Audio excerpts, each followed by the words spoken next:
You won't believe what Toyota just dropped on us. The 2025 Toyota Tundra is about to flip the truck world upside down, and trust me, this is something nobody saw coming.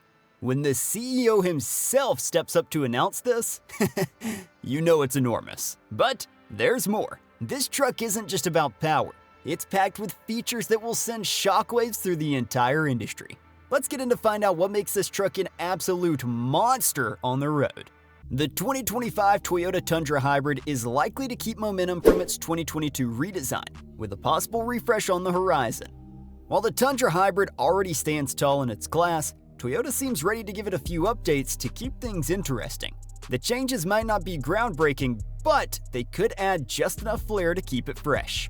One of the things that makes the Tundra stand out is its ride quality. Thanks to its coil spring rear suspension, you get a much smoother, more comfortable ride compared to some of the more traditional setups in other trucks. It might not sound like a big deal at first, but it's the kind of detail that can make a difference when driving day to day or heading out on a road trip. Plus, if you're the type who likes to veer off the beaten path, Toyota's got you covered. There are a bunch of off-road trims and packages available that give the Tundra plenty of capability when you're ready to leave the pavement behind and tackle some rougher terrain. Toyota is also introducing a new TRD Rally Appearance package for 2025, giving the truck an even more aggressive and sporty look. For those eyeing the SR5 trim, it's now coming with standard 8-way power-adjustable front seats, adding a nice touch of comfort right from the start. Previously limited to higher trims, the power tailgate is now available on the SR5 and comes standard on every trim above it. This feature is a little convenience that makes a difference, especially when your hands are full. If you're aiming for the more luxurious end of the Tundra spectrum, there are some upgrades to look forward to. The Platinum and Capstone models now offer front seats with a massaging function, which is sure to make long drives much more comfortable. Meanwhile, the 1794 edition gets a bit more personality with its embossed tailgate, giving it a unique flair compared to the rest of the lineup. The entry-level Toyota Tundra SR is where it all starts, packing a 348 horsepower twin-turbo V6 engine that gets the job done. You've got options too. You can choose between an extended cab or go bigger with the Crew Max, which gives you a full crew cab. So you've got flexibility. But the SR isn't exactly brimming with extras. You're looking at manually adjusted seats and basic steel wheels, and if you need to tow, you'll have to pay extra for even a basic Class 4 trailer hitch. Plus, don't expect anything fancy regarding advanced driver aids. Sure, the SR comes with Toyota's Safety Sense 2.5 suite, which includes some essential safety features, but beyond that, you're out of luck. Now, things start to get interesting when you move up to the SR5 trim. This is where Toyota begins correcting some of those limitations you'll find in the SR. First off, you get a nice horsepower bump, taking you up to 389 horsepower and an impressive 479 pound-feet of torque. That's a serious upgrade in power, making the SR5 a lot more capable if you're planning on doing some heavier towing or just want more grunt on the highway. The Toyota Tundra offers 3 different powertrain options, all of them built around a twin-turbocharged 3.4-liter V6 engine. If you're looking at the base SR model, you'll find the engine tuned to 348 horsepower with 405 pound-feet of torque. For most other models though, you get a bump up to 389 horsepower and 479 pound-feet of torque, which gives you plenty of power for towing and everyday driving. And for those who want something a little more electrifying, there's also a hybrid version that cranks out 473 horsepower, but that's a story for another time. Regardless of which engine option you go with, they all come paired with a 10-speed automatic transmission that's smooth and refined, making the Tundra an easy truck to drive whether you're hauling a trailer or just cruising around town.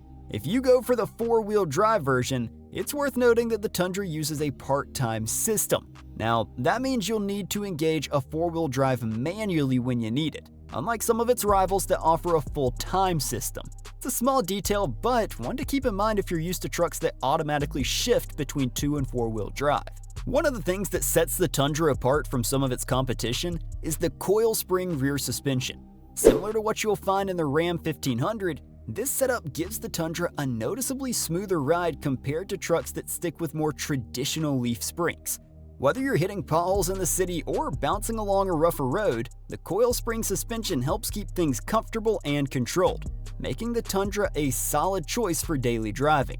You get the rugged capability of a truck without sacrificing ride quality, which is a nice balance for anyone who needs a full-size truck but doesn't want to feel every bump in the road.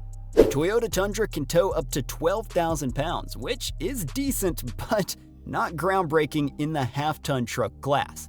If you compare it to its rivals, the Tundra falls short. The Ford F-150 leads the pack with a towing capacity of 14,000 pounds, while the Chevrolet Silverado isn't far behind at 13,300, and the Ram 1500 can handle up to 12,750 pounds. So, while the Tundra can certainly haul, it's not the top contender in this category. In terms of payload capacity, the Tundra maxes out at 1,940 pounds. Again, this lags behind Ford, which can handle up to 3,250 pounds. It's something to consider if you plan on regularly towing or carrying heavy loads. When it comes to fuel economy, the Tundra's numbers are pretty middle of the road. In its standard non-hybrid form with two-wheel drive, it's rated by the EPA to get up to 20 mpg in the city and 24 mpg on the highway. If you opt for the four-wheel drive version, you can expect to lose about 1 mile per gallon in both categories. However, real-world results can tell a slightly different story. In a 75 mile/hour highway test, the Tundra managed just 19 miles per gallon, which is a bit below its EPA rating. And when averaged out over regular driving conditions, it only delivered around 14 miles per gallon overall. Those numbers aren't terrible, but they're not particularly impressive, especially compared to some of its competitors. The interior of the current Toyota Tundra marks a solid improvement over its previous generation, especially in terms of material quality and design. However, it doesn't exactly break new ground in the full-size truck market. The base trim feels a bit plain, with some hard plastics that don't really elevate the cabin's look or feel. But as you move up the trim levels, things start to feel a bit more premium. At the top end, the capstone trim is where you'll find the real luxuries.